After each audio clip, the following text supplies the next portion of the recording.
Yeah, and I was watching this afternoon Sky News, and I was trying to get a feel for this new Climate Commission, the Independent Climate Commission, which has been set up by the government. And, of course, the head of that is Professor Flannery.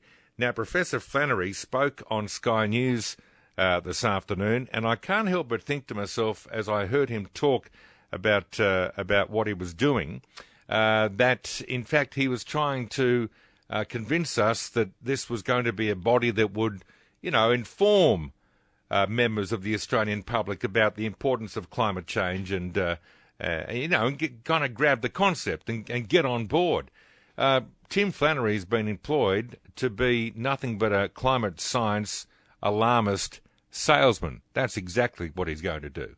And he's been employed by you and I, the taxpayers of Australia, and we'll be paying for this. It's about $5 million worth.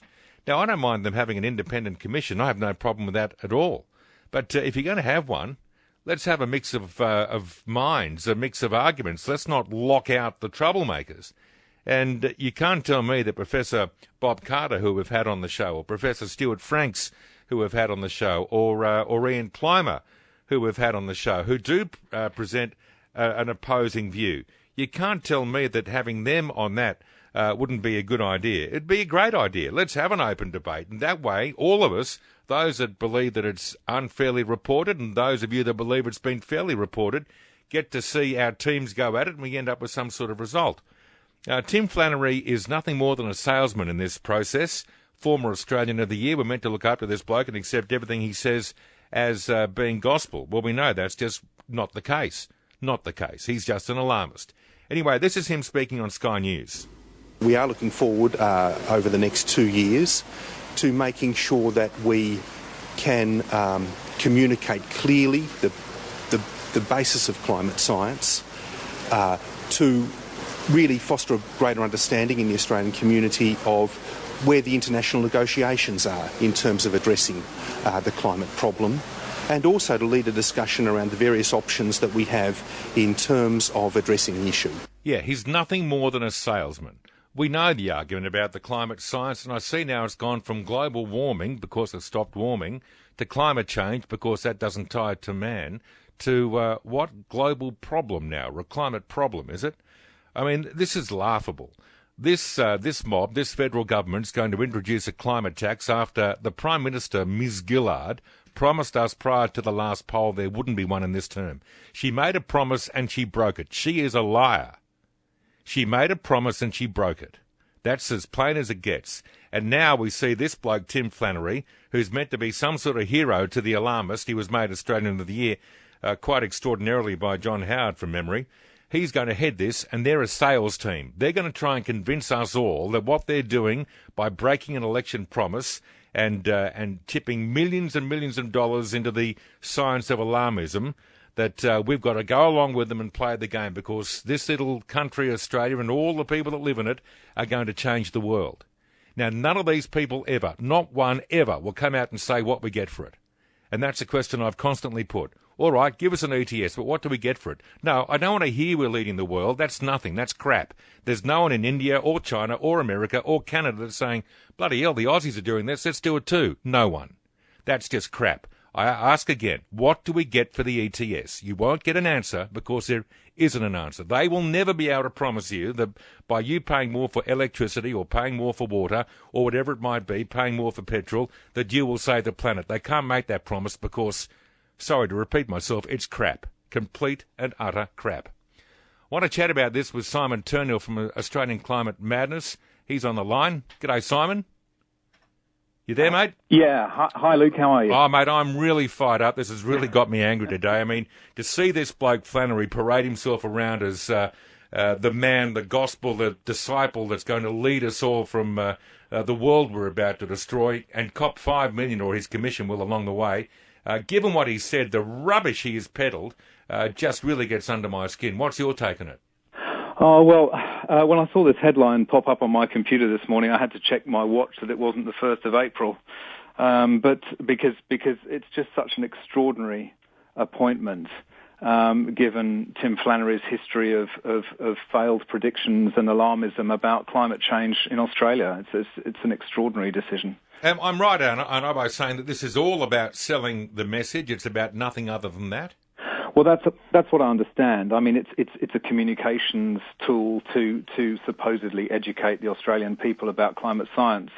But unfortunately, what they will be educating is a very biased, one-sided, alarmist view of climate science. Yeah. I just don't understand why the government is doing this. I mean, surely, well, I do know why, because they can't sell a message. But at the end of the day, we elected a government that came to power on the basis that there will be no ETS, or there would be no carbon dioxide tax in my term. She said that. The Prime Minister said that. Now, if they're going to lead, again, this comes back to the way this government leads us. Introduce a thing and deal with the consequences. But to spend $5.6 million on a bunch of like-minded people who, because of the fact they carry the title professor or might have been Australian of the Year, they're going to convince some Australians to go with them, I just think that this is just extraordinary. Yeah, look, I have to agree. I mean, there's a history to this, of course. I mean, Julia Gillard's climate committee, which she set up a while ago, the entry criteria for that was that you were a believer in man-made global warming. That was the entry criteria before you even got on the panel. So rightly, the opposition said no thanks. If you're going to have a committee to talk about climate change, then it should have people representing all sides of the argument and not just excluding those people who don't agree with the government's position or the so-called consensus. Yeah, I mean, why wouldn't they get Bob Carter or Ian Plimer or Stuart Franks from Newcastle University? I mean, they're also scientists that have an opinion as well. Why wouldn't they mix the board up and put a range of people on there that might express different views? I just don't understand why everything has to go their way. It's the same thing about not allowing Abbott on the parliamentary panel because he doesn't accept that the ETS is a solution, so he's not welcome on it. I mean, it's just laughable. Yeah, it is laughable. It's the fact that unless you are already convinced that man-made climate change is a serious problem that will lead to catastrophic climate change, you're not even allowed in the door. And Tony Abbott has got some serious reservations about the consensus science. But I think the government is actually afraid of what these other scientists might say. It has the characteristics of an almost quasi-religious fervour. Yeah, you're right. Where people don't like to hear stuff that contradicts what they've invested so much emotional energy in. And I think this government and certainly the Greens, who they obviously dependent on now, have that emotional aspect to it, which means that they just don't want to hear anything that contradicts their faith. Exactly right. And this is the worst thing that can happen in science. Yeah. Science is all about skepticism.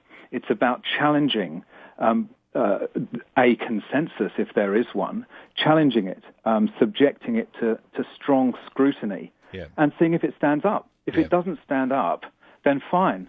We move on to a new hypothesis. Yeah. But if it does stand up, all well and good. Then I'll be as convinced as anyone else. But I won't be convinced until I see that proper scrutiny. Well, when you're convinced, I'm convinced. Good to talk to you, Simon. Yeah, you too. Thanks for your time, mate. Cheers. AustralianClimateMadness.com. You'll see Simon's blog there.